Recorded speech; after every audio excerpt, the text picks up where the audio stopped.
Good morning, readers. Well, it's morning for me. Good day, wherever you are. I'm Lori. Welcome back to my channel, Books, Ink, and Paper.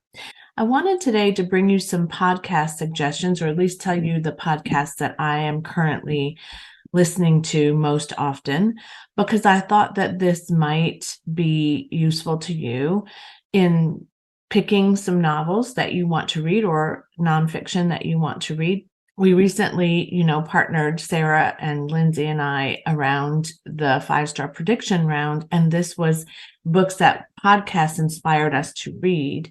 And I do find a lot of suggestions and a lot of ideas about reading from podcasts. So I thought that it might be fun to share with you some of those that I do really listen to a lot and really do like.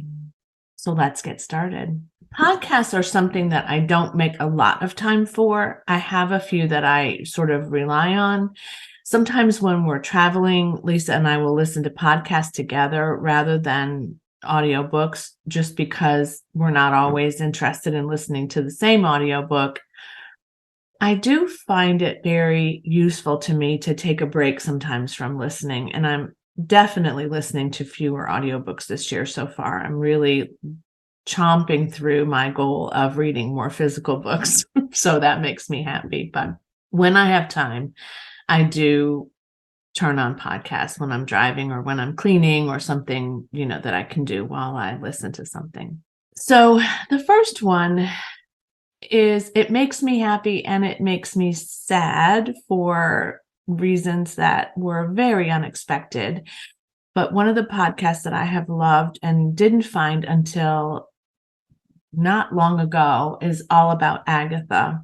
The host of this podcast is Kemper Donovan, and for a long time, his co-host was Catherine Brobeck. And they were going through each Agatha Christie novel one at a time. And I had found them and was so excited to begin at the beginning. But as I was actually listening to the current episode, just to get a feel for how, what their style was and where they were and whether or not I was going to really enjoy this podcast, I discovered that Catherine had passed away suddenly, leaving Kemper very, very distressed, obviously, and sad, missing his friend. I then later popped into one that I was recent. It was like last September sometime. And it was like when I was moving and I was listening to podcasts while I was unpacking. And I turned one on, and his guest that day, because he has guest hosts now, was Catherine's mom. And they were covering the book Curtain, which was Poirot's final case.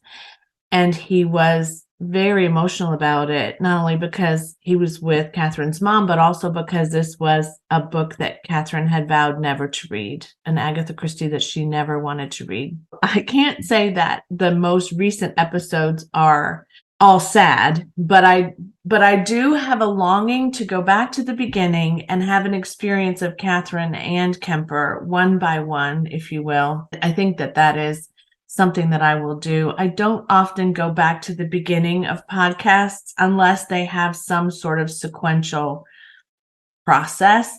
And in this case, I think that they do, but I would just like to go back and start from the start. So if you love Agatha Christie, as you know I do, this might be a podcast that really appeals to you. And Kemper is a great host, and Catherine was a great host. So there you go. Another one I really like, and it's short, so that makes it easier for me to prioritize it, is NPR's Book of the Day. They describe it as a skimmable, snackable, pocket-sized podcast, and each episode is 15 minutes or less. It's introduced by Kia Miakinites. I know that is a very unique name. And there are guest hosts after she introduces the book of the day or the books of the day for that particular episode. And they really are short. Sometimes they speak to the author, sometimes they do not, but it is just a nice little romp into what's available without spending a lot of time listening to a podcast. So for that reason, plus they pick unique books sometimes and books that I maybe haven't heard of before. So I like that as well. The Currently Reading podcast with Meredith and Katie does end up filling my bookshelves or my scribed saved list very frequently. I really enjoy Meredith and Katie's style with each other. They do a lot of prep for the book synopses that they present. Sometimes that prep does indeed sound like they are reading it from a script, but I don't really mind that. I like the fact that they do prepare ahead and that they have such enthusiasm, regardless of whether they're reading it from a script or not. It sounds both natural and pre-planned. They did actually recently do a podcast where they didn't prep, and they were very nervous about it. They thought that they were really going to have a difficult time, but they didn't. They did very, very well. And I kind of enjoyed that. I wish they would do that a little bit more often, but that's okay. I really enjoy them. And they do present different genres. They do take very good care not to spoil anything, but they don't just reveal the plot. They really do tell you about the author's style, about the way it made them feel, the rough parts and why they were rough, and the great parts and why they were great. They just really do a masterful job of describing something and making you want to read it. Sorry, it's a very intense coffee day, even though I slept really, really well. I don't know why, but I'm really needing the coffee today. Okay. Sarah's Bookshelves Live, hosted by Sarah Dickinson. She's also, and many of these are also on Instagram, by the way. I'll try to link the connection to the show and maybe the Instagram in my description notes below. But Sarah Dickinson always has a guest. And here's what I like about her podcast. Each episode, she and her guest talk about 2 older books that they love, 2 newer books that they liked or they want to talk about, 1 book that they did not like at all, and then 1 new release that they're excited about or that they're reading. And for me, that framework is really, it's succinct. I know what to expect. I like Sarah's style. I like that understanding that, oh, okay, I need to pay attention because this is this, right? I don't know why, but it's nice and orderly, if that makes sense. And then the last one I'm going to talk about today is What Should I Read Next, hosted by Anne Bogle. I've listened to Anne Bogle for a long, long time now. And I have even actually, I think I purchased something or downloaded something of hers a long time ago that was kind of a reading journal or something like that. And I remember enjoying it. Anne has written some books herself. She's an author of some nonfiction work about books, and I have enjoyed them. I've read a few of them, and they're not bad. She also curates guests from her listeners, which is, I think, unique.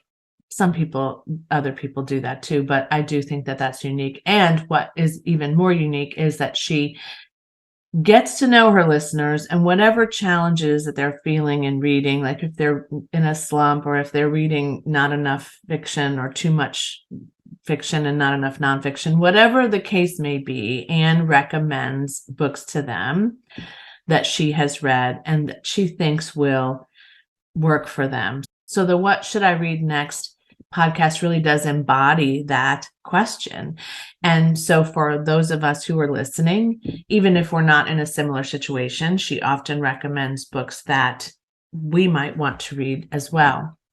I think I can thank Anne Bogle for a lot of authors that I might not have read, or books that I might not have read had I not listened to her podcast. We also share a love of some particular authors like Maggie O'Farrell. I just think that Anne has kind of a fresh take on it.